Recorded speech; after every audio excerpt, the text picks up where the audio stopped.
बनाए गए शिक्षक सभा के प्रदेश के अध्यक्ष और यहाँ से चुनाव भी लड़ चुके शिक्षक के का डॉक्टर एसपी सिंह पटेल जी,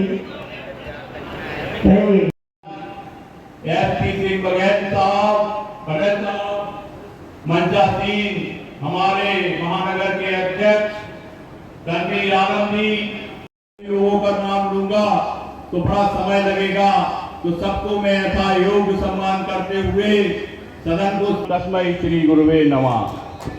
गुरु के चरणों में पूरा देश, पूरा प्रदेश नतमस्तक होता है, क्योंकि बहुत ही सम्मानित आदरणीय सदस्य सिंह पटेल जी, डॉक्टर रघुवीर चौधरी जी, और इस चुनाव में अपनी पहली नजर रख रहे जी। इस समय सबसे बड़ा मुद्दा राम मंदिर में चंदा चोरी का एक मुद्दा बहुत तेजी से चल रहा है, जिसमें बड़े आरोप लग रहे हैं सरकार के ऊपर। समाजवादी पार्टी ने ये मुद्दा उठाया है। इस समय सबसे बड़ा मुद्दा है बेरोजगारी, और सबसे बड़ा मुद्दा है महंगाई, और भारत में बढ़ता हुआ रुपए का अवमूल्यन, किसानों की फसलों की लूट, और उत्तर प्रदेश विधान परिषद का चुनाव। इस समय मुद्दा है विधान परिषद का चुनाव। इसी के लिए हम लोग यहाँ आए हैं। हमारे डॉक्टर मान सिंह यादव वर्तमान एमएलसी हैं, और माननीय अखिलेश यादव जी ने उनको पुनः प्रत्याशी बनाया है। तो हम ललितपुर झांसी के सभी सम्मानित नेताओं, कार्यकर्ताओं और आप सब पत्रकार भाइयों से भी निवेदन करने आए हैं कि सब लोग संगठित होकर समाजवादी पार्टी के उम्मीदवार मान सिंह को जिताएं और लोकतंत्र को मजबूत बनाएं। जिस तरीके से एसआईटी गठित हुई है और जैसे हो रहा है, आपको लग रहा है कि पूरा साफ हो पाएगा कि क्या चंदा चोरी हुई है नहीं हुई? चोरी की बात पूरे देश के लोग जान गए हैं। मीडिया के लोगों को मैं धन्यवाद देना चाहता हूं कि उन्होंने इस बात का खुलासा किया। तो डबल इंजन की सरकार में किस किस तरीके से कृत्य हो रहे हैं। किसानों की फसलों की लूट हो रही है, नौजवानों के हकों पर डाका डाला जा रहा है, पिछड़े और दलित भाइयों के आरक्षण पर डाका डाला जा रहा है, और सरकार दावा करती है कि भारत मजबूत हो रहा है। दुनिया के पैमाने पर हिंदुस्तान की आर्थिक स्थिति बहुत खराब हो गई है। लगातार महंगाई से आदमी कराह रहा है, लेकिन सरकार अपने गाल बजा रही है। हम आप सभी से जानकारी भी पाते हैं और आप सबके माध्यम से जनता से भी अपील करते हैं कि भारत के लोकतंत्र की मजबूती के लिए सबको संगठित होना जरूरी है।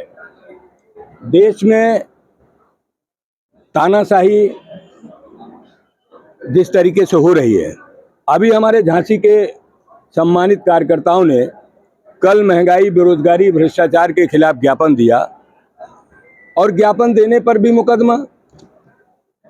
ये कैसा अंधेर हो रहा है? ये लोकतंत्र है। हम अपनी बात जिलाधिकारी के माध्यम से महामहिम राष्ट्रपति को एक पत्र देने जा रहे हैं, जिसकी सूचना हमारे संगठन ने कर भी दी थी कि हमको एक ज्ञापन देना है, और उसके बाद भी उनके ऊपर मुकदमा लगाना है, लोकतंत्र को कमजोर करना है। हम इसकी कड़ी निंदा करते हैं। रामगोपाल जी ने चिट्ठी लिखी, अमित शाह जी बता रहे हैं कि समाजवादी पार्टी के सांसद टूट रहे हैं। वो आप चिट्ठी दिखाओ जरा मुझको। ओपी राजभर जी बता रहे हैं। आप बताओ, दूसरे की बात बयान में बता रहा हूं। दूसरे की बात में क्यों लग रहे हो? ऑपरेशन साइकिल चलने की बात भी कही जा रही है। साइकिल ही एक विकल्प है अब देश में। जिस तरीके से पेट्रोल, डीजल, तेल उपलब्ध नहीं है, तो अब साइकिल एक सहारा है, और साइकिल ही सबको आगे बढ़ाएगी। हमारा अनुरोध है कि साइकिल के लोग मेहनत कर रहे हैं इस टेम्परेचर 44 डिग्री पर, इन पर आप सबकी भी विशेष कृपा होनी चाहिए।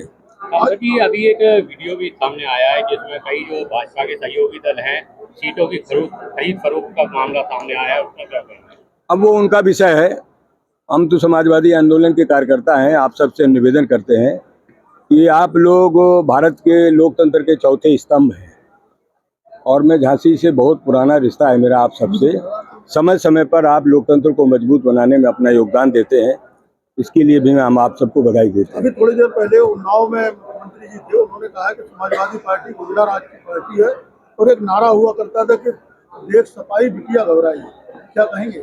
हम मुख्यमंत्री जी के सामने विधान परिषद में भी बोलते थे। हम 18 वर्ष विधान परिषद के सदस्य रहे, हम 2 बार विधानसभा में भी रहे हैं और आज भारत की लोकसभा में है।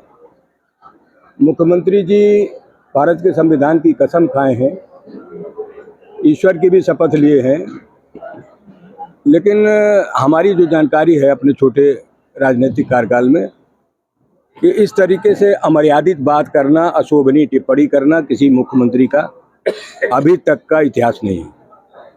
आपके एक रानीगंज से एक विधायक है, उन्होंने भी आज इसी प्रकार की बात कही, हमारे आदि बात कही है। उन्होंने सैनी घोष और कंगना राउत का पोस्टर लगा के मोदी जी के साथ। अमर्यादित बात किसी को नहीं करना चाहिए। Thank you.